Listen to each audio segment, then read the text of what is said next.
Tonight, 18 News is learning more about the 2 resignations from the Chippewa Falls City Council in the span of 2 weeks. Today, 18 News' Sam Freestead spoke with Scott Sullivan, the first alderman to step down. It's either like incompetence, neglect, or something's wrong. On July 21st, District 4 Representative Scott Sullivan resigned after serving on the Chippewa Falls City Council for just 14 months. His reason? A lack of financial transparency. Unwillingness to share with the constituents and all the taxpayers of exactly how much money we have, where it's located. In his resignation letter, Sullivan says he's found inaccuracies and irregularities within the financial reporting.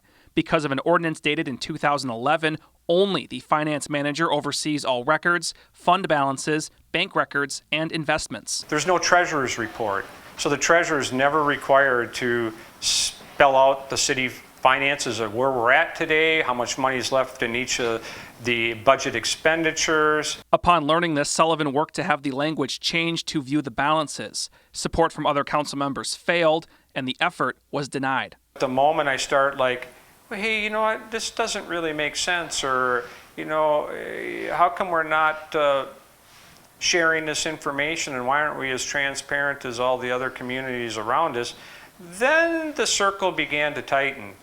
Again, I'm not saying they're bad people, but what they're doing is protecting a bad process. In an 18 News interview on Wednesday, Chippewa Falls Mayor Jason Heese says Sullivan generalized his issues and didn't provide specifics. And yeah, he brought up legitimate points, and to go a little bit deeper on some of these, there are some personal issues with counselors that have with department heads, and that's just, that's a fact of life that people don't always get along, but to make claims that don't become substantiated that's the wrong thing to do. When Sullivan asked for a forensic audit that would investigate the finances, Mayor Heese explained there isn't a need. End of the day, there's no criminal investigations.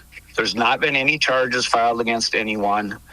There's a lot of chatter about how things should be done, and rightly so. Sullivan says another reason for his resignation occurred in May during a committee-on-committee meeting. He suggested there should be new faces on the Finance Committee, volunteering himself. Mayor Heese and other members disagreed. As a new mayor coming in, can we kind of leave things alone so I can get my feet wet and, get some understanding, and then next year we'll look at changing things, but obviously 2 of the councilors didn't want to stay till next year. Sullivan didn't see it that way.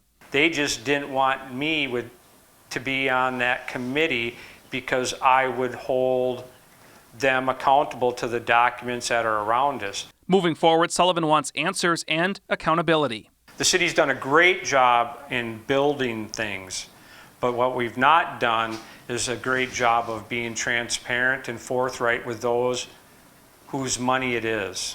In Chippewa Falls, I'm Sam Freestead. Thank you, Sam. 18 News has submitted Freedom of Information requests so we can view the city's finances and dig deeper into some of the concerns raised by both aldermen who stepped down. We will continue to follow this story and update you with what we learn.